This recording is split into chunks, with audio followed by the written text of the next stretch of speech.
student, welcome to my YouTube channel Deep Classes of Physics। ਅੱਜ ਅਸੀਂ ਜਿਹੜਾ ਹੈ ਵੈਕਟਰ ਦਾ ਪਾਰਟ 3 ਜਿਹੜਾ ਹੈ ਤੁਹਾਡੇ ਨਾਲ ਡਿਸਕਸ ਕਰਨ ਜਾ ਰਹੇ ਹਾਂ ਤੇ ਜਿਹਦੇ ਵਿੱਚ ਅਸੀਂ ਅੱਜ ਬਹੁਤ ਹੀ ਇੰਪੋਰਟੈਂਟ ਜਿਹੜਾ ਸਾਡਾ ਟੌਪਿਕ ਹੈ ਯੂਨਿਟ ਵੈਕਟਰ, ਉਹਦੇ ਬਾਰੇ ਅਸੀਂ ਬੇਸਿਕਲੀ ਸਾਰਾ ਜਿਹੜਾ ਡਿਟੇਲ ਦੇ ਵਿੱਚ ਅਸੀਂ ਅੱਜ ਗੱਲ ਕਰਨੀ ਹੈ ਕਿ ਯੂਨਿਟ ਵੈਕਟਰ ਕੀ ਹੈ ਤੇ ਇਹਦੀ ਜ਼ਰੂਰਤ ਸਾਨੂੰ ਕਿਉਂ ਪਈ। ਇਸ ਤੋਂ ਬਾਅਦ ਅਸੀਂ ਨਾਲ ਹੀ ਇੱਕ ਨਲ ਵੈਕਟਰ, ਜ਼ੀਰੋ ਵੈਕਟਰ ਜਿਹੜਾ ਹੈ ਉਹਦੇ ਬਾਰੇ ਵੀ ਆਪਾਂ ਡਿਸਕਸ ਕਰਾਂਗੇ। ਆਓ ਸਭ ਨਾਲੋਂ ਪਹਿਲਾਂ ਅਸੀਂ ਡਿਸਕਸ ਕਰਦੇ ਹਾਂ ਕਿ ਯੂਨਿਟ ਵੈਕਟਰ ਕੀ ਚੀਜ਼ ਹੈ ਤੇ ਇਹਦੀ ਜਿਹੜੀ ਜ਼ਰੂਰਤ ਸਾਨੂੰ ਜਿਹੜੀ ਹੈ ਕਿਉਂ ਪਈ। ਦੇਖੋ, ਪਿਛਲੇ ਲੈਕਚਰ ਦੇ ਵਿੱਚ ਅਸੀਂ ਡਿਸਕਸ ਕਰ ਚੁੱਕੇ ਹਾਂ, ਇਹਨੂੰ ਅਸੀਂ ਕਿਸ ਤਰ੍ਹਾਂ ਰੀਡ ਕਰਦੇ ਹਾਂ। This is a vector A, ਜਾਂ ਇਹਨੂੰ A ਵੈਕਟਰ ਪੜੋ ਜਾਂ ਇਹਨੂੰ ਪੜ੍ਹਦੇ ਹਾਂ ਵੈਕਟਰ A। ਤੇ ਜੇ ਅਸੀਂ ਇਸ ਤਰ੍ਹਾਂ ਲਿਖਿਆ ਹੋਵੇ like this, now this is the magnitude of vector A। ਨਾਲ ਨਾਲ ਤੁਹਾਡੀ ਰਿਵੀਜ਼ਨ ਹੈ ਤੇ ਨਾਲ ਕੁਝ ਮੈਨੂੰ ਇਸ ਟੌਪਿਕ ਨੂੰ ਕਵਰ ਕਰਨ ਵਾਸਤੇ ਚਾਹੀਦਾ ਹੈ। this is vector A and this is the magnitude of vector A। ਇਹਨਾਂ ਦੋਨਾਂ ਵਿੱਚ ਮੇਨ ਡਿਫਰੈਂਸ ਕੀ ਹੈ? ਇਹ ਸਾਨੂੰ ਦੋ ਇਨਫੋਰਮੇਸ਼ਨ ਦਿੰਦਾ ਹੈ। ਇਹਦੇ ਵਿੱਚ ਸਾਨੂੰ ਜਿਹੜਾ ਹੈ ਇੱਕ ਤੇ ਮੈਗਨੀਟਿਊਡ ਪਤਾ ਲੱਗਦਾ ਹੈ ਤੇ ਇੱਕ ਸਾਨੂੰ ਜਿਹੜੀ ਹੈ ਵੈਕਟਰ ਦੀ ਡਾਇਰੈਕਸ਼ਨ ਬਾਰੇ ਇਨਫੋਰਮੇਸ਼ਨ ਮਿਲਦੀ ਹੈ। ਵੈਕਟਰ ਹੈ ਨਾ, ਦੋ ਪਾਰਟਸ ਹੁੰਦੇ ਆ, ਇੱਕ ਮੈਗਨੀਟਿਊਡ, ਇੱਕ ਇਹਦੀ ਜਿਹੜੀ ਹੈ ਪਾਰਟਿਕੂਲਰ ਡਾਇਰੈਕਸ਼ਨ ਹੁੰਦੀ ਹੈ। ਜਿਹੜਾ ਮੈਗਨੀਟਿਊਡ ਹੈ it gives only the idea about it's magnitude.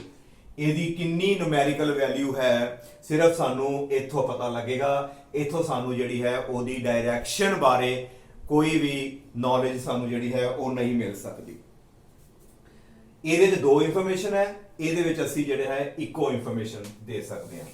Now come to point, if I say F is a force ਤੇ ਮੈਂ ਇਸ ਤਰ੍ਹਾਂ ਲਿਖਿਆ, ਇਹਦਾ ਮਤਲਬ ਹੈ ਕਿ ਸਿਰਫ ਤੇ ਸਿਰਫ ਮੈਂ ਫੋਰਸ ਦੇ ਮੈਗਨੀਟਿਊਡ ਬਾਰੇ ਗੱਲ ਕਰ ਰਿਹਾ। what is this? magnitude of force। ਮੈਂ ਫੋਰਸ ਕਿੰਨੀ ਅਪਲਾਈ ਕੀਤੀ, I write it as 10 Newton. ਤੇ ਇਹ ਬਿਲਕੁਲ ਠੀਕ ਹੈ ਕਿਉਂਕਿ it is just only the magnitude ਤੇ ਸਾਡੀ ਫੋਰਸ ਦਾ ਮੈਗਨੀਟਿਊਡ ਕਿੰਨਾ ਹੈਗਾ 10 ਤੇ ਆ ਲੱਗਾ ਉਹਦਾ ਯੂਨਿਟ ਹੋ ਗਿਆ। Clear? But if I write like this, F vector equal to 10 newton, is it true? ਕੀ ਇਹ ਸਹੀ ਹੈ? ਇਹਨੂੰ ਆਪ ਸੋਚੋ। ਜੇਕਰ ਮੈਂ F ਵੈਕਟਰ ਲਿਖਿਆ ਇਹਦਾ ਮਤਲਬ ਹੈ ਕਿ ਇਹਦੇ ਦੋ ਹਿੱਸੇ ਹੋਣਗੇ, ਇੱਕ ਤੇ ਇਹਦਾ ਮੈਗਨੀਟਿਊਡ ਹੋਏਗਾ ਪਲੱਸ ਇਹਦੀ ਨਾਲ ਜਿਹੜੀ ਹੈ ਡਾਇਰੈਕਸ਼ਨ ਸਾਨੂੰ ਰਿਪਰੈਜ਼ੈਂਟ ਕਰਨੀ ਪਏਗੀ। ਤੇ ਇਹਦੇ ਵਿੱਚ ਕੀ ਕੀਤਾ ਮੈਂ, F vector equal to 10 newton, ਮੈਂ ਜਸਟ ਉਹਦਾ ਸਿਰਫ ਤੇ ਸਿਰਫ ਮੈਗਨੀਟਿਊਡ ਹੀ ਦਿੱਤਾ ਹੈ, ਇਹਦੀ ਮੈਂ ਡਾਇਰੈਕਸ਼ਨ ਨਹੀਂ ਦਿੱਤੀ। ਇਹਦਾ ਮਤਲਬ ਹੈ ਕਿ ਆਹ ਵਾਲਾ ਜਿਹੜਾ ਆਪਾਂ ਲਿਖਿਆ ਇਸ ਤਰ੍ਹਾਂ, ਇਹ ਸਾਡਾ ਗਲਤ ਹੋਏਗਾ, ਇਟ ਵਿਲ ਬੀ ਫਾਲਸ। ਇਹ ਸਹੀ ਹੈ ਕਿਉਂਕਿ ਮੈਗਨੀਟਿਊਡ ਹੈ ਤੇ ਮੈਗਨੀਟਿਊਡ ਲਿਖਤਾ। ਇਹਦੇ ਵਿੱਚ ਸਾਨੂੰ ਦੋ ਇਨਫੋਰਮੇਸ਼ਨ ਦੇਣੀਆਂ ਪੈਣਗੀਆਂ, ਇੱਕ ਉਹਦਾ ਮੈਗਨੀਟਿਊਡ, ਨਾਲ ਸਾਨੂੰ ਇਹਦੀ ਡਾਇਰੈਕਸ਼ਨ ਦੇਣੀ ਪਏਗੀ। ਤੇ ਇਹਦੀ ਡਾਇਰੈਕਸ਼ਨ ਫਿਰ ਅਸੀਂ ਕੀ ਕਰ ਸਕਦੇ ਹਾਂ, ਜਾਂ ਤੇ ਲਿਖਣਾ ਪਏਗਾ ਅਲੋਂਗ, ਅਸੀਂ ਨਾਲ ਮੰਨ ਲਓ ਦੀ ਡਾਇਰੈਕਸ਼ਨ ਦੇਤੀ ਅਲੋਂਗ x ਐਕਸਿਸ। ਅਸੀਂ ਕਹਿਤਾ ਕਿ ਫੋਰਸ ਦਾ ਮੈਗਨੀਟਿਊਡ 10 ਨਿਊਟਨ ਹੈ ਤੇ ਹੈ ਕਿੱਧਰ ਨੂੰ ਹੈ, ਇਹਦੀ ਡਾਇਰੈਕਸ਼ਨ ਅਸੀਂ ਨਾਲ ਮੈਂਸ਼ਨ ਕਰਤੀ, it is along x Axis. ਹਾਂਜੀ, ਕਲੀਅਰ? ਪਰ ਇਸ ਪ੍ਰੋਬਲਮਸ ਨੂੰ ਜਿਹੜਾ ਹੱਲ ਕਰਨ ਵਾਸਤੇ ਕਿ ਸਾਨੂੰ ਆਹ ਚੀਜ਼ਾਂ ਨਾ ਲਿਖਣੀਆਂ ਪੈਣ, ਸਾਨੂੰ ਸਿੱਧਾ ਹੀ ਇੱਥੋਂ ਪਤਾ ਲੱਗ ਜਾਏ ਕਿ ਇਹ ਫੋਰਸ ਜਿਹੜੀ ਹੈ ਕਿਸ ਡਾਇਰੈਕਸ਼ਨ ਦੇ ਵਿੱਚ ਅਪਲਾਈ ਕੀਤੀ ਗਈ ਹੈ। ਕਲੀਅਰ? ਉਹਨੂੰ ਸਮਝਣ ਦੇ ਲਈ ਸਾਨੂੰ ਇੱਕ ਅਸੀਂ ਨਵਾਂ ਵੈਕਟਰ ਜਿਹੜਾ ਹੈ ਤਿਆਰ ਕੀਤਾ। ਉਸ ਵੈਕਟਰ ਦਾ ਨਾਮ ਕੀ ਹੈ? Unit vector. ਆਓ ਇਹਦੇ ਬਾਰੇ ਆਪਾਂ ਡਿਸਕਸ ਕਰਨਾ ਹੈ ਤਾਂ ਜੋ ਆਹ ਜਿਹੜੀ ਪ੍ਰੋਬਲਮ ਆਉਂਦੀ ਹੈ ਕਿ ਜੇ ਅਸੀਂ ਵੈਕਟਰ ਫਾਰਮ 'ਚ ਲਿਖਣਾ ਹੈ, ਜੇ ਵੈਕਟਰ ਫਾਰਮ 'ਚ ਲਿਖਣਾ ਹੈ ਤੇ ਫਿਰ ਅੱਗੇ ਡਾਇਰੈਕਸ਼ਨ ਕਿਵੇਂ ਲਗਾਈਏ ਇਹਦੀ, ਕਿਉਂਕਿ ਸਾਨੂੰ ਡਾਇਰੈਕਸ਼ਨ ਦੇਣੀ ਪਏਗੀ। ਉਹਨੂੰ ਅਸੀਂ ਕਿਸ ਤਰ੍ਹਾਂ ਸਹੀ ਤਰੀਕੇ ਨਾਲ ਲਿਖ ਸਕਦੇ ਹਾਂ, ਉਹਦੇ ਵਾਸਤੇ ਸਾਨੂੰ ਜਿਹੜਾ ਹੈ ਯੂਨਿਟ ਵੈਕਟਰ ਨੂੰ ਸਮਝਣਾ ਪਏਗਾ। ਆਓ ਇਹਦੇ ਬਾਰੇ ਜਿਹੜਾ ਹੈ ਆਪਾਂ ਹੁਣ ਡਿਟੇਲ ਚ ਆਪਾਂ ਸਮਝਦੇ ਹਾਂ। ਦੇਖੋ, ਵਾਟ ਇਜ਼ ਯੂਨਿਟ ਵੈਕਟਰ। ਜਿਸ ਤਰ੍ਹਾਂ ਸਾਨੂੰ ਨਾਮ ਤੋਂ ਹੀ ਪਤਾ ਲੱਗ ਰਿਹਾ ਹੈ, ਯੂਨਿਟ ਮੈਨੇ ਹੁੰਦਾ ਹੈ 1। ਉਹ ਵੈਕਟਰ ਜਿਹਦਾ ਯੂਨਿਟ ਮੈਗਨੀਟਿਊਡ ਹੋਵੇ ਤੇ ਇੱਕ ਉਹਦੀ ਆਪਣੀ ਪਾਰਟਿਕੂਲਰ ਡਾਇਰੈਕਸ਼ਨ ਹੋਵੇ, ਉਹ ਸਾਡਾ ਜਿਹੜਾ ਹੈ ਯੂਨਿਟ ਵੈਕਟਰ ਹੈ। ਹਰ ਇੱਕ ਵੈਕਟਰ ਦਾ ਇੱਕ ਆਪਣਾ ਯੂਨਿਟ ਵੈਕਟਰ ਹੁੰਦਾ ਹੈ। ਕੋਈ ਵੀ ਵੈਕਟਰ ਹੈ ਉਹਦੇ ਨਾਲ ਇੱਕ ਯੂਨਿਟ ਵੈਕਟਰ ਅਸੀਂ ਮੰਨ ਕੇ ਚੱਲਦੇ ਹਾਂ। ਹਾਂਜੀ, ਕਲੀਅਰ। ਤੇ ਜਿਹੜਾ ਯੂਨਿਟ ਵੈਕਟਰ ਹੁੰਦਾ ਹੈ ਉਹਦਾ ਮੈਗਨੀਟਿਊਡ ਕਿੰਨਾ ਹੁੰਦਾ ਹੈ 1 ਯੂਨਿਟ। ਯੂਨਿਟ ਵੈਕਟਰ ਦਾ ਮੈਗਨੀਟਿਊਡ ਕਿੰਨਾ ਹੁੰਦਾ ਹੈ 1 ਯੂਨਿਟ, ਤੇ ਇਹਦੀ ਇੱਕ ਡਾਇਰੈਕਸ਼ਨ ਹੁੰਦੀ ਹੈ। ਆਓ ਇਹਨੂੰ ਡੈਫੀਨੇਸ਼ਨ ਨਾਲ ਸਮਝੀਏ। Unit vector of A given vector, ਕਿਸੇ ਵੀ ਵੈਕਟਰ ਦਾ ਇੱਕ ਯੂਨਿਟ ਵੈਕਟਰ ਹੈ। ਉਹ ਕੀ ਚੀਜ਼ ਹੈ? Is a vector. ਕਿਸੇ ਵੀ ਵੈਕਟਰ ਦਾ ਇੱਕ ਆਪਣਾ ਯੂਨਿਟ ਵੈਕਟਰ ਹੁੰਦਾ ਹੈ ਜਿਹਦਾ ਮੈਗਨੀਟਿਊਡ ਜਿਹੜਾ ਹੁੰਦਾ ਹੈ 1, clear, and has the same direction as that of the given vector। ਉਹਦੀ ਡਾਇਰੈਕਸ਼ਨ ਹਮੇਸ਼ਾ ਉਧਰ ਨੂੰ ਹੀ ਹੁੰਦੀ ਹੈ ਜਿੱਧਰ ਨੂੰ ਜਿਹੜਾ ਹੈ ਸਾਡਾ ਯੂਨਿਟ ਵੈਕਟਰ ਆਪਣਾ ਮੇਨ ਵੈਕਟਰ ਹੁੰਦਾ ਹੈ। ਹਾਂਜੀ, ਕਲੀਅਰ। ਪਹਿਲਾ ਪੁਆਇੰਟ, ਹਰ ਇੱਕ ਵੈਕਟਰ ਦਾ ਆਪਣਾ ਇੱਕ ਯੂਨਿਟ ਵੈਕਟਰ ਹੋਏਗਾ, ਕਲੀਅਰ। ਤੇ ਯੂਨਿਟ ਵੈਕਟਰ ਦਾ ਮੈਗਨੀਟਿਊਡ ਕਿੰਨਾ ਹੋਏਗਾ 1 ਹੋਏਗਾ, ਤੇ ਯੂਨਿਟ ਵੈਕਟਰ ਦੀ ਡਾਇਰੈਕਸ਼ਨ ਕਿੱਧਰ ਨੂੰ ਹੋਏਗੀ? ਜਿੱਧਰ ਨੂੰ ਸਾਡਾ ਮੇਨ ਵੈਕਟਰ ਹੈ ਉਧਰ ਨੂੰ ਹੀ ਸਾਡਾ ਉਹ ਯੂਨਿਟ ਵੈਕਟਰ ਜਿਹੜਾ ਹੈ ਉਹ ਹੁੰਦਾ ਹੈ। ਆਓ ਇਸ ਨੂੰ ਸਮਝਦੇ ਹਾਂ। ਅਸੀਂ ਬੋਲਿਆ ਯੂਨਿਟ ਵੈਕਟਰ, ਹਾਂਜੀ ਕਲੀਅਰ। ਯੂਨਿਟ ਮੈਨੇ 1। ਯੂਨਿਟ ਵੈਕਟਰ ਨੂੰ ਅਸੀਂ ਰਿਪਰੈਜ਼ੈਂਟ ਕਰਨਾ ਹੈ ਨਾ, ਤੇ ਇਹਦੇ ਉੱਪਰ ਅਸੀਂ ਦੇਖੋ ਇਹ ਨਿਸ਼ਾਨ ਪਾਣਾ ਹੈ, ਇਹਨੂੰ ਬੋਲਦੇ ਆ cap. This is a cap. Unit vector ਵਾਸਤੇ ਇਸ ਤਰ੍ਹਾਂ ਨਹੀਂ ਲਿਖਣਾ। ਇਹ ਤਾਂ ਹੈਗਾ ਏ ਵੈਕਟਰ, ਪਰ ਜਿਹੜਾ ਸਾਡਾ ਯੂਨਿਟ ਵੈਕਟਰ ਹੈ ਉਹਦੇ ਵਾਸਤੇ ਇੱਕ ਆਪਾਂ ਸਪੈਸ਼ਲ ਇੱਕ ਸਾਈਨ ਯੂਜ਼ ਕੀਤਾ ਹੈ ਕੈਪ। ਜਾਂ ਇਹਨੂੰ ਹੈਟ ਬੋਲੋ ਜਾਂ ਇਹਨੂੰ ਕੈਪ ਬੋਲੋ, ਜ਼ਿਆਦਾਤਰ ਅਸੀਂ ਜਿਹੜਾ ਹੈ ਕੈਪ ਵਰਡ ਹੀ ਯੂਜ਼ ਕਰਦੇ ਹਾਂ। ਏ ਕੈਪ, ਜਿਹਦੇ ਉੱਪਰ ਇਹ ਸਾਈਨ ਪੈ ਗਿਆ ਇਹਦਾ ਮਤਲਬ ਹੈ ਕਿ ਇਹ ਸਾਡਾ ਜਿਹੜਾ ਹੈ ਯੂਨਿਟ ਵੈਕਟਰ ਹੈਗਾ ਜੀ। ਜਿਹਦੇ ਉੱਪਰ ਆ ਸਾਈਨ ਆ ਗਿਆ ਨਾ, ਇਹਦਾ ਮਤਲਬ ਹੈ ਕਿ ਇਹ ਯੂਨਿਟ ਵੈਕਟਰ ਹੈ। ਤੇ ਇਸ ਯੂਨਿਟ ਵੈਕਟਰ ਦਾ ਮੈਗਨੀਟਿਊਡ ਕਿੰਨਾ ਹੋਏਗਾ? ਜਰਾ ਧਿਆਨ ਨਾਲ ਸੋਚੋ। what is this? a cap। what is a cap? it is unit vector। ਤੇ ਯੂਨਿਟ ਵੈਕਟਰ ਉਹ ਹੁੰਦਾ ਹੈ ਜਿਹਦਾ ਮੈਗਨੀਟਿਊਡ 1 ਹੁੰਦਾ ਹੈ। ਇਹਦਾ ਮਤਲਬ ਇਹਦਾ ਮੈਗਨੀਟਿਊਡ ਜਿਹੜਾ ਹੈ ਸਾਡੇ ਕੋਲ ਕਿਹਦੇ ਇਕੁਅਲ ਆਏਗਾ 1 ਦੇ ਇਕੁਅਲ ਆਏਗਾ। ਹਾਂਜੀ, ਕਲੀਅਰ। ਨਾਓ ਇਹਦਾ ਮੈਗਨੀਟਿਊਡ ਮੈਂ ਲਾਸਟ ਜਿਹੜਾ ਲੈਕਚਰ ਹੈ ਪਾਰਟ 2 ਦੇ ਵਿੱਚ ਵੀ ਮੈਂ ਡਿਸਕਸ ਕੀਤਾ। What is a vector? ਇੱਕ ਵੈਕਟਰ ਹੈ, ਇਹਦਾ ਮੈਗਨੀਟਿਊਡ ਜਿਹੜਾ ਹੈ ਸਾਡੇ ਕੋਲ a ਦੇ ਇਕੁਅਲ ਆਉਂਦਾ ਹੈ, ਤੇ ਜਿਹੜਾ ਯੂਨਿਟ ਵੈਕਟਰ ਹੈ ਉਹਦਾ ਮੈਗਨੀਟਿਊਡ ਹਮੇਸ਼ਾ ਕਿੰਨਾ ਹੋਏਗਾ 1 ਹੋਏਗਾ। ਨਾਓ ਇਹਨੂੰ ਵੀ ਸੋਲਵ ਕਰੋ। What is b cap? It is a unit vector. ਇਹਦਾ ਜਿਹੜਾ ਹੈ ਮੈਗਨੀਟਿਊਡ ਸਾਡੇ ਕੋਲ ਕਿੰਨਾ ਹੋਏਗਾ 1। c ਕੈਪ, ਇਹਦਾ ਮੈਗਨੀਟਿਊਡ ਵੀ ਕਿੰਨਾ ਹੋਏਗਾ 1। If I right d vector, ਹੁਣ ਇਹਦਾ ਮੈਗਨੀਟਿਊਡ ਪੁੱਛਿਆ, then it will be equal to d। ਜੇ ਕੈਪ ਹੁੰਦਾ ਤੇ ਸਾਡੇ ਕੋਲ ਇਹਦਾ ਵੀ ਆਨਸਰ ਜਿਹੜਾ ਸੀ ਉਹ 1 ਦੇ ਇਕੁਅਲ ਹੀ ਆਣਾ ਸੀਗਾ। ਇਹਦਾ ਮਤਲਬ ਯੂਨਿਟ ਵੈਕਟਰ ਉਹ ਜਿਹਦਾ ਮੈਗਨੀਟਿਊਡ ਜਿਹੜਾ ਹੈ ਸਾਡੇ ਕੋਲ 1 ਹੁੰਦਾ। ਨਾਓ a ਕੈਪ, ਹਾਂਜੀ ਬੇਟਾ ਇਹਨੂੰ ਕੀ ਪੜੋਗੇ? it is a unit vector a। it is a unit vector a। ਹਾਂਜੀ, ਕਲੀਅਰ। ਇਹ ਕਿੱਧਰ ਨੂੰ ਹੋਏਗਾ? ਆ ਦੇਖੋ, ਆ ਇੱਕ ਵੈਕਟਰ ਹੈ ਮੇਰੇ ਕੋਲ a। ਇਹ ਵੈਕਟਰ ਹੈ ਬੇਟਾ a। ਮੈਂ ਬੋਲਿਆ ਯੂਨਿਟ ਵੈਕਟਰ ਕਿਹਦਾ ਹੁੰਦਾ ਹੈ? Of a given vector. ਆ ਮੇਰੇ ਕੋਲ ਗਿਵਨ ਵੈਕਟਰ ਹੈ, ਮੇਨ a ਵੈਕਟਰ ਹੈ। ਇਹਦਾ ਯੂਨਿਟ ਵੈਕਟਰ ਦੀ ਡਾਇਰੈਕਸ਼ਨ ਸੇਮ ਹੋਏਗੀ ਜਿੱਧਰ ਨੂੰ ਗਿਵਨ ਵੈਕਟਰ ਹੈ।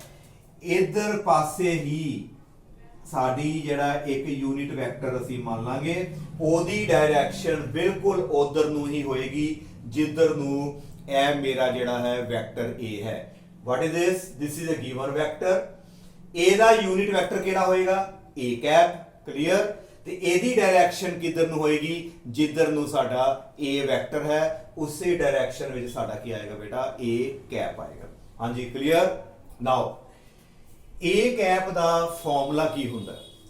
A cap, how to calculate A cap? Vector ਨੂੰ ਉਹਦੇ ਹੀ ਮੈਗਨੀਟਿਊਡ ਨਾਲ ਥੱਲੇ ਡਿਵਾਈਡ ਕਰ ਦੋ। ਦਿਸ ਇਜ਼ ਅ ਵੈਕਟਰ, ਇਹਨੂੰ ਇਹਦੇ ਹੀ ਮੈਗਨੀਟਿਊਡ ਨਾਲ ਮੈਂ ਡਿਵਾਈਡ ਕਰਤਾ। ਮੰਨ ਲਓ ਕਿ ਆ ਵੈਕਟਰ 4 ਹੈ, suppose it is a 4 vector. Clear. ਤੇ ਜਦੋਂ ਇਹਦਾ ਮੈਗਨੀਟਿਊਡ ਕਿੰਨਾ ਆਇਆ? ਇਹਦਾ ਮੈਗਨੀਟਿਊਡ ਕਿੰਨਾ? 4। ਤੇ ਜਦੋਂ ਮੈਂ ਇਹਨੂੰ ਇਹਦੇ ਹੀ ਮੈਗਨੀਟਿਊਡ ਨਾਲ ਡਿਵਾਈਡ ਕਰ ਦਾਂਗਾ ਤੇ 4 ਨਾਲ 4 ਕੈਨਸਲ ਹੋ ਜਾਏਗਾ ਤੇ ਸਾਡੇ ਕੋਲ ਜਸਟ 1 ਬਚੇਗਾ ਤੇ ਉਹ ਸਾਡਾ ਕੀ ਬਣ ਗਿਆ? ਯੂਨਿਟ ਵੈਕਟਰ ਬਣ ਗਿਆ। ਇਹਦਾ ਮਤਲਬ ਯੂਨਿਟ ਵੈਕਟਰ ਕੈਲਕੂਲੇਟ ਯਾਨੀ ਬਣਾਉਣ ਦਾ ਉਹਦਾ ਫਾਰਮੂਲਾ ਕੀ ਹੈ? ਵੈਕਟਰ ਨੂੰ ਉਹਦੇ ਹੀ ਮੈਗਨੀਟਿਊਡ ਦੇ ਨਾਲ ਅਸੀਂ ਥੱਲੇ ਡਿਵਾਈਡ ਕਰ ਦੇਣਾ। ਹਾਂਜੀ clear. This is a vector divided by its magnitude, you get a unit vector. Now please tell how to find B cap. ਹਾਂਜੀ B cap ਕਿਵੇਂ find ਕਰੋਗੇ? What is this? ਇਹਨੂੰ ਪੜਾਂਗੇ ਕਿ unit vector ਕਿੱਧਰ ਨੂੰ? along B vector. What is this? unit vector ਕਿੱਧਰ ਨੂੰ ਹੈ? ਜਿੱਧਰ ਨੂੰ B vector ਹੈ। ਅਸੀਂ ਕੀ ਕਰਾਂਗੇ? B vector ਨੂੰ ਇਹਦੇ ਹੀ ਮੈਗਨੀਟਿਊਡ ਦੇ ਨਾਲ ਅਸੀਂ ਨੀਚੇ ਕੀ ਕਰ ਦਾਂਗੇ? ਡਿਵਾਈਡ ਕਰ ਦਾਂਗੇ ਤੇ ਸਾਡੇ ਕੋਲ ਇੱਕ ਯੂਨਿਟ ਵੈਕਟਰ ਆ ਜਾਏਗਾ। ਹਾਂਜੀ ਬੇਟਾ ਕਲੀਅਰ। ਇਹ ਫਾਰਮੂਲਾ ਪਹਿਲਾਂ ਆਪਣੇ ਮਾਈਂਡ 'ਚ ਬਸਾਓ। ਇਸ ਤੋਂ ਬਗੈਰ ਅੱਗੇ ਅੱਗੇ ਜਿਹੜੇ ਸਾਡੇ ਪਾਰਟਸ ਆਣੇ ਨੇ ਅਦਰਵਾਈਜ਼ ਡਿਫਿਕਲਟ ਹੁੰਦੇ ਜਾਣਗੇ। This is very very important topic ਜੇ ਇਹਨੂੰ ਧਿਆਨ ਨਾਲ ਕਰੋ ਕਿ ਯੂਨਿਟ ਵੈਕਟਰ ਬਣਾਉਣ ਦਾ ਤਰੀਕਾ vector divided by its magnitude, ਉਹਦੇ ਹੀ ਮੈਗਨੀਟਿਊਡ ਨਾਲ ਡਿਵਾਈਡ ਕਰਨਾ ਹੈ ਤੇ ਯੂਨਿਟ ਵੈਕਟਰ ਦੀ ਡਾਇਰੈਕਸ਼ਨ ਕਿੱਧਰ ਨੂੰ ਹੈ? ਜਿੱਧਰ ਨੂੰ ਸਾਡਾ ਗਿਵਨ ਵੈਕਟਰ ਹੈ। ਹਾਂਜੀ ਬੇਟਾ A ਦੀ ਡਾਇਰੈਕਸ਼ਨ ਕਿੱਧਰ ਹੋਏਗੀ? A ਦੀ ਡਾਇਰੈਕਸ਼ਨ ਕਿੱਧਰ ਹੋਏਗੀ? ਮੰਨ ਲਓ ਆ ਜੇ ਸਾਡਾ B ਵੈਕਟਰ। ਹਾਂਜੀ ਦੱਸੋ A ਦੀ ਡਾਇਰੈਕਸ਼ਨ ਕਿੱਧਰ ਨੂੰ ਹੋਏਗੀ? ਜਿੱਧਰ ਨੂੰ ਸਾਡਾ B ਵੈਕਟਰ ਹੈ ਉਸੇ ਸਾਈਡ ਤੇ ਹੀ ਸਾਡਾ ਯੂਨਿਟ ਵੈਕਟਰ ਜਿਹੜਾ ਹੈ ਉਹ ਹੋਏਗਾ। ਉਸੇ ਡਾਇਰੈਕਸ਼ਨ 'ਚ ਸਾਡਾ ਕੀ ਆਏਗਾ? Unit vector. ਨਾਓ ਇੱਕ ਫਾਰਮੂਲਾ ਤੁਹਾਨੂੰ ਕਲੀਅਰ ਹੋ ਗਿਆ ਕਿ A ਕੈਪ ਦਾ formula A vector over magnitude. ਇਹਨੂੰ ਬੇਟਾ ਅਸੀਂ ਕ੍ਰਾਸ ਮਲਟੀਪਲਾਈ ਕਰ ਲੈਂਦੇ ਹਾਂ। ਸਾਡੇ ਕੋਲ A ਵੈਕਟਰ ਨਿਕਾਲੋ, ਇਹ ਫਾਈਂਡ ਕਰੋ। ਇਹਨੂੰ ਕ੍ਰਾਸ ਮਲਟੀਪਲਾਈ ਕਰਤਾ, ਇਹ ਕੀ ਆ ਗਿਆ? ਮੈਗਨੀਟਿਊਡ ਤੇ ਨਾਲ ਲੱਗ ਗਿਆ ਯੂਨਿਟ ਵੈਕਟਰ। ਇਹਦਾ ਮਤਲਬ ਜਿਹੜਾ ਆ ਵੈਕਟਰ ਹੈ, ਆਹ ਵਾਲਾ ਵੈਕਟਰ ਕਿਹਦੇ ਇਕੁਅਲ ਹੁੰਦਾ ਹੈ? ਦੋ ਹਿੱਸੇ ਹੋ ਗਏ। ਦੇਖੋ ਬੇਟਾ ਵੈਕਟਰ ਦੇ ਆਪਣੇ ਆਪ ਦੋ ਹਿੱਸੇ ਹੋ ਗਏ। ਕਿਹੜੇ ਕਿਹੜੇ ਦੋ ਹਿੱਸੇ? ਇੱਕ ਵੈਕਟਰ ਦਾ ਕੀ ਹੋ ਗਿਆ? ਮੈਗਨੀਟਿਊਡ ਤੇ ਦੂਸਰਾ ਜਿਹੜਾ ਨਾਲ ਲੱਗਿਆ ਕੈਪ, ਇਹਨੇ ਸਾਨੂੰ ਡਾਇਰੈਕਸ਼ਨ ਦੇਣੀ ਹੈ ਕਿਉਂਕਿ ਇਹਦੀ ਡਾਇਰੈਕਸ਼ਨ ਕਿੱਧਰ ਨੂੰ ਹੁੰਦੀ ਹੈ? ਜਿੱਧਰ ਨੂੰ ਮੇਨ ਵੈਕਟਰ ਹੁੰਦਾ ਹੈ। ਇਹਦਾ ਮਤਲਬ ਕਿਸੇ ਵੀ ਵੈਕਟਰ ਨੂੰ ਅਸੀਂ ਦੋ ਪਾਰਟਸ ਵਿੱਚ ਡਿਵਾਈਡ ਕਰਕੇ ਲਿਖ ਸਕਦੇ ਹਾਂ, ਤੋੜ ਕੇ ਲਿਖ ਸਕਦੇ ਹਾਂ। ਕਿਹੜੇ ਕਿਹੜੇ ਦੋ ਪਾਰਟਸ? ਇੱਕ ਉਹਦਾ ਮੈਗਨੀਟਿਊਡ ਤੇ ਨਾਲ ਲਗਾਉਣਾ ਪਏਗਾ ਉਹਦਾ ਹੀ ਯੂਨਿਟ ਵੈਕਟਰ। ਤੇ ਯੂਨਿਟ ਵੈਕਟਰ ਨੇ ਕੀ ਕੀਤਾ? ਯੂਨਿਟ ਵੈਕਟਰ ਨੇ ਇਹਨੂੰ ਡਾਇਰੈਕਸ਼ਨ ਵੀ ਦੇ ਦਿੱਤੀ। ਯੂਨਿਟ ਵੈਕਟਰ ਨੇ ਇਹਨੂੰ ਡਾਇਰੈਕਸ਼ਨ ਦੇ ਦਿੱਤੀ। ਹਾਂਜੀ ਕਲੀਅਰ। ਆ ਦੇਖੋ ਮੈਂ ਹੁਣੇ ਸਟਾਰਟਿੰਗ ਤੇ ਲਿਖਿਆ ਸੀ F vector equal to 10 newton. ਇਹ ਗਲਤ ਹੈ। ਕਿਉਂ ਗਲਤ ਹੈ? ਕਿਉਂਕਿ F ਵੈਕਟਰ ਇਹਦੇ ਕਿੰਨੇ ਪਾਰਟਸ ਹੋਣੇ ਚਾਹੀਦੇ ਆ? ਦੋ। ਇੱਕ ਮੈਗਨੀਟਿਊਡ ਤੇ ਇੱਕ ਨਾਲ ਕੀ ਹੋਣਾ ਚਾਹੀਦੀ ਹੈ? ਡਾਇਰੈਕਸ਼ਨ। ਆ ਦੇਖੋ A ਦੀ ਜਗ੍ਹਾ ਤੇ F ਆ ਗਿਆ। ਆ ਵੈਕਟਰ ਸੀ ਕੋਈ, ਮੈਂ ਫੋਰਸ ਮੰਨ ਲਈ। ਕਲੀਅਰ। ਆ ਕੀ ਚੀਜ਼ ਹੈ? ਮੈਗਨੀਟਿਊਡ ਇਹਦਾ। ਇੱਥੇ ਕਿੰਨਾ ਮੈਗਨੀਟਿਊਡ ਲਿਖਦਾ ਮੈਂ ਆਪਣੀ ਵੱਲੋਂ? 10 ਆ ਗਿਆ। ਕਲੀਅਰ। ਨਾਲ ਕੀ ਆਏਗਾ? ਇੱਕ ਯੂਨਿਟ ਵੈਕਟਰ ਆਏਗਾ। ਇਹਦਾ ਮਤਲਬ ਆ ਕੰਪਲੀਟ ਤਾਂ ਬਣੇਗੀ ਜੇਕਰ ਇੱਥੇ ਇੱਕ ਅਸੀਂ ਕੋਈ ਯੂਨਿਟ ਵੈਕਟਰ ਲਗਾਉਂਦੇ, ਫਿਰ ਇਹ ਇਕੁਏਸ਼ਨ ਸਾਡੀ ਬੇਟਾ ਕੰਪਲੀਟ ਹੋਣੀ ਸੀ। ਹੁਣ ਇਹ ਬਿਲਕੁਲ ਸਹੀ ਹੈ। ਤੇ ਇਹਦੀ ਡਾਇਰੈਕਸ਼ਨ ਕਿੱਧਰ ਨੂੰ ਹੋਏਗੀ? ਇਹਦੀ ਡਾਇਰੈਕਸ਼ਨ ਇਸ ਵਾਲੇ ਪਾਸੇ, ਜਿਹੜੀ ਮੇਨ ਫੋਰਸ ਹੈ ਨਾ ਉਹਦੇ ਵਾਲੇ ਪਾਸੇ ਹੀ ਸਾਡਾ ਜਿਹੜਾ ਹੈ ਉਹ ਯੂਨਿਟ ਵੈਕਟਰ ਹੋਏਗਾ। ਹਾਂਜੀ ਕਲੀਅਰ ਹੈ। ਹੁਣ ਆ ਚੀਜ਼ ਕਲੀਅਰ ਹੋਈ ਕਿ ਨਹੀਂ ਹੋਈ? ਫਿਰ ਸੁਣ ਲਓ ਕਿਉਂਕਿ ਥੋੜਾ ਜਿਹਾ ਹੋ ਸਕਦਾ ਤੁਹਾਨੂੰ ਜਿਹੜੀ ਹੈ ਪ੍ਰੋਬਲਮ ਆਏ, ਪਰ ਇਹਨੂੰ ਬੜੇ ਧਿਆਨ ਨਾਲ ਦੁਬਾਰਾ ਦੇਖ ਲਓ ਕਿ force, if I write like this, हाँ जी कोई गलती? What is F? की वैक्टर पाया? नहीं पाया। ਇਹਦਾ मतलब जे वैक्टर नहीं पाया it is just a magnitude. तो जे मैग्नीट्यूड है तो आंसर बिल्कुल सही है क्योंकि साडो 10 न्यूटन है। क्लीयर? पर इत्थे की पाया नाल असी? वैक्टर। ਇਹਦਾ मतलब वैक्टर ਦੇ किन्ने पार्ट्स होणगे? दो। एक नाल ਉਹਦਾ मैग्नीट्यूड ਤੇ ਨਾਲ ਉਹਦੀ ਕੀ ਦੱਸਣੀ ਹੈ? डायरैक्शन। ਤੇ ਇਹਦੀ डायरैक्शन ਦੱਸਣ ਵਾਲਾ कौन हैगा साडे कोल? Unit vector. ਇਹਦੀ डायरैक्शन ਦੱਸਣ ਵਾਲਾ कौन ਹੁੰਦਾ है? Unit vector. हाँ जी क्लीयर? आ जे यूनिट वैक्टर का फॉर्मूला। किसी वैक्टर ਨੂੰ दो पार्ट्स ਵਿੱਚ डिवाइड करके लिख सकते हैं। मैग्नीट्यूड इनटू जेड़ा हो गया साडे कोल यूनिट वैक्टर हो गया। हाँ जी कोई डाउट ਤੁਹਾਨੂੰ इथों तक? हाँ जी क्लीयर? हाँ जी कोई प्रॉब्लम है तो दसो। हाँ जी अगे देखो, जे मैं पूछा मैग्नीट्यूड कटो, जे मैं पूछा ਇਹਦਾ मैग्नीट्यूड कटो, ਅਸੀਂ ਮੋਡ ਪਾਤਾ ਤੇ ਜਦੋਂ ਮੋਡ ਪਾਵਾਂਗੇ ਤੇ ਇਧਰੋਂ ਵੀ ਅਸੀਂ ਜਿਹੜਾ ਹੈ ਮੋਡ ਪਾਵਾਂਗੇ। ਮੈਗਨੀਟਿਊਡ ਕੱਢਣਾ ਹੈ, ਅਸੀਂ ਮੋਡ ਪਾਤਾ, ਯੂਨਿਟ ਨੂੰ ਅਸੀਂ ਬਾਹਰ ਰੱਖ ਲਿਆ ਵਿੱਚੋਂ, ਅਸੀਂ ਉਹਦਾ ਮੈਗਨੀਟਿਊਡ ਕੱਢ ਰਹੇ ਹਾਂ। ਹਾਂਜੀ ਇਹਦਾ ਮੈਗਨੀਟਿਊਡ ਕਿੰਨਾ ਹੁੰਦਾ ਹੈ? f। ਇਹਦਾ ਵੈਕਟਰ f ਦਾ ਮੈਗਨੀਟਿਊਡ f ਹੋ ਗਿਆ। ਹਾਂਜੀ 10 ਤੇ ਆਲਰੇਡੀ ਮੈਗਨੀਟਿਊਡ ਹੈ, ਉਹਦੇ 10 ਹੋ ਗਿਆ। ਹਾਂਜੀ ਬਾਕੀ ਕੀ ਰਹਿ ਗਿਆ? f ਕੈਪ ਤੇ ਨਾਲ ਆ ਗਿਆ ਸਾਡੇ ਕੋਲ ਯੂਨਿਟ ਵੈਕਟਰ। ਹਾਂਜੀ ਕਲੀਅਰ ਹੈ? ਇਸ ਤੋਂ ਬਾਅਦ ਜਿਹੜਾ ਹੈ ਸਾਡੇ ਕੋਲ ਕੀ ਆਇਆ? 10 f ਕੈਪ ਤੇ 10 ਦਾ 10। ਹਾਂਜੀ what is f cap? It is a unit vector. ਤੇ ਪਿੱਛੇ ਮੈਂ ਕੀ ਦੱਸਿਆ ਸੀ ਕਿ ਯੂਨਿਟ ਵੈਕਟਰ ਜਿਹੜਾ ਹੈ f ਕੈਪ, ਯੂਨਿਟ ਵੈਕਟਰ ਦਾ ਮੈਗਨੀਟਿਊਡ ਕਿੰਨਾ ਹੁੰਦਾ ਹੈ? 1 ਇਨਟੂ ਆ ਗਿਆ 1, ਅੱਗੇ ਆ ਗਿਆ newton. It is equal to ਸਾਡੇ ਕੋਲ ਆ ਗਿਆ 10 ਨਿਊਟਨ। ਇਹ ਸਾਡੇ ਕੋਲ ਜਿਹੜਾ ਹੈ 10 ਨਿਊਟਨ ਦੇ ਜੇ ਬਿਲਕੁਲ ਸਾਡੇ ਕੋਲ ਜਿਹੜਾ ਹੈ ਉਹ ਇਕੁਅਲ ਆ ਗਈ। ਆ ਦੇਖੋ ਸੇਮ ਚੀਜ਼। ਹਾਂਜੀ ਕਲੀਅਰ? ਯੂਨਿਟ ਵੈਕਟਰ ਦਾ ਮੇਨ ਫਾਇਦਾ ਕਿ ਅਸੀਂ ਇਹਦੇ ਨਾਲ ਡਾਇਰੈਕਸ਼ਨ ਜਿਹੜੀ ਹੈ ਉਹ ਆਪਾਂ ਸ਼ੋ ਕਰ ਸਕਦੇ ਹਾਂ। ਹਾਂਜੀ ਧਿਆਨ ਦੇਣਾ ਅੱਗੇ। ਯੂਨਿਟ ਵੈਕਟਰ ਅਸੀਂ ਤਿੰਨ ਤਰ੍ਹਾਂ ਦੇ ਮੰਨ ਕੇ ਚੱਲਾਂਗੇ ਕਿਉਂਕਿ ਸਾਡੀਆਂ ਜਿਹੜੀਆਂ ਨੇ ਜਿਹੜਾ ਕਾਰਟੀਜ਼ੀਅਨ ਕੋਆਰਡੀਨੇਟ ਸਿਸਟਮ ਹੈ, x ਐਕਸਿਸ, y ਐਕਸਿਸ ਤੇ z ਐਕਸਿਸ ਹੈਗੀਆਂ। ਅਸੀਂ ਤਿੰਨ ਤਰ੍ਹਾਂ ਦੇ ਯੂਨਿਟ ਵੈਕਟਰ ਅਸੀਂ ਮੰਨ ਕੇ ਚੱਲੇ ਆ 3D ਫਿਗਰਸ ਦੇ ਵਿੱਚ। ਆ ਦੇਖੋ ਇਹ ਸਾਡੇ ਕੋਲ coordinate system, it is y Axis, x Axis, origin and here is the z Axis. ਅਸੀਂ ਕੀ ਕੀਤਾ ਹੈ? ਤਿੰਨ ਤਰ੍ਹਾਂ ਦੇ ਅਸੀਂ ਯੂਨਿਟ ਵੈਕਟਰ ਜਿਹੜੇ ਨੇ ਉਹ ਅਸੀਂ ਜਿਹੜਾ ਮੰਨ ਕੇ ਚੱਲਦੇ ਪਏ ਹਾਂ। ਨਾਓ ਇਧਰ ਵਾਲੇ ਪਾਸੇ x ਵਾਲੇ ਪਾਸੇ ਇੱਕ ਯੂਨਿਟ ਵੈਕਟਰ ਅਸੀਂ ਮੰਨ ਕੇ ਚੱਲੇ ਹਾਂ i ਕੈਪ। x ਐਕਸਿਸ ਵਾਲੇ ਪਾਸੇ ਸਾਡਾ ਯੂਨਿਟ ਵੈਕਟਰ ਕਿਹੜਾ ਹੈ? i cap. ਇਹ ਮੰਨਿਆ ਇਸ ਤਰ੍ਹਾਂ ਹੀ ਚੱਲਣਾ ਹੈ। y ਵਾਲੇ ਪਾਸੇ ਅਸੀਂ ਇੱਕ ਯੂਨਿਟ ਵੈਕਟਰ ਮੰਨ ਕੇ ਚੱਲੇ ਹਾਂ, ਉਹਦਾ ਨਾਮ ਹੈਗਾ ਸਾਡੇ ਕੋਲ j ਕੈਪ। ਇੱਕ z ਐਕਸਿਸ ਵਾਲੇ ਪਾਸੇ ਵੀ ਸਾਡੇ ਕੋਲ ਯੂਨਿਟ ਵੈਕਟਰ ਹੈ ਜਿਸ ਦਾ ਨਾਮ ਹੈਗਾ ਸਾਡੇ ਕੋਲ k ਕੈਪ। ਅਸੀਂ ਤਿੰਨ ਤਰ੍ਹਾਂ ਦੇ ਯੂਨਿਟ ਵੈਕਟਰਸ ਜਿਹੜੇ ਨੇ ਅਸਿਊਮ ਕੀਤੇ ਨੇ। What is a unit vector along x axis? It is i cap. What is a unit vector of along y axis? It is j cap. What is a unit vector along z axis? It is k cap. ਹਾਂਜੀ ਬੇਟਾ clear? i j k ਇਹਨੂੰ cap ਪੜ੍ਹਦੇ ਆ। Cap ਕਾਦੀ ਨਿਸ਼ਾਨੀ ਹੈ? Cap ਸਾਡੀ ਨਿਸ਼ਾਨੀ ਹੈਗੀ ਆ ਯੂਨਿਟ ਵੈਕਟਰ ਦੀ। Please tell me, hurry up. ਹਾਂਜੀ ਸ਼ਾਬਾਸ਼, ਆਪਣੇ ਆਪ ਸੋਲਵ ਕਰੋ। i ਕੈਪ ਇਹਦਾ ਮੈਗਨੀਟਿਊਡ ਕਿੰਨਾ ਹੋਏਗਾ? ਜਲਦੀ ਸ਼ਾਬਾਸ਼। i ਕੈਪ, ਕੈਪ ਹੈ, ਬਹੁਤ ਸੌਖਾ। ਕੈਪ ਹੈ ਤੇ ਯੂਨਿਟ ਵੈਕਟਰ, ਇਹਦਾ ਮੈਗਨੀਟਿਊਡ ਵੀ 1। j ਕੈਪ ਦਾ ਮੈਗਨੀਟਿਊਡ ਕਿੰਨਾ ਹੋਏਗਾ? 1। ਤੇ ਸਾਡੇ ਕੋਲ ਜਿਹੜਾ ਹੈ k ਕੈਪ, ਇਹਦਾ ਵੀ ਮੈਗਨੀਟਿਊਡ ਕਿੰਨਾ ਹੋਏਗਾ ਸਾਡੇ ਕੋਲ? 1 because these three are the unit vectors. Now come to next point. ਹਾਂਜੀ ਧਿਆਨ ਦਿਓ, ਹੁਣ ਤੁਹਾਨੂੰ ਕਲੀਅਰ ਹੋਣ ਲੱਗਾ ਜੇ। ਇੱਧਰ ਦੇਖੋ ਸਾਰੇ, ਸਾਡੇ ਕੋਲ ਕੀ ਹੈ? ਮੈਂ ਲਿਖਿਆ ਫੋਰਸ ਜਿਹੜੀ ਹੈ 10 ਨਿਊਟਨ along x ਐਕਸਿਸ। ਮੈਂ ਲਿਖਿਆ ਕਿ ਮੇਰੀ ਫੋਰਸ ਜਿਹੜੀ ਹੈ ਉਹ 10 ਨਿਊਟਨ ਹੈ ਤੇ ਕਿਸ ਡਾਇਰੈਕਸ਼ਨ ਦੇ ਵਿੱਚ ਲੱਗ ਰਹੀ ਹੈ? x ਐਕਸਿਸ ਦੇ ਅਲੋਂਗ ਲੱਗ ਰਹੀ ਹੈ। हाँ जी clear, force 10 newton along x axis. हाँ जी प्लीज टेल, किस तरह लिखांगे? आ देखो,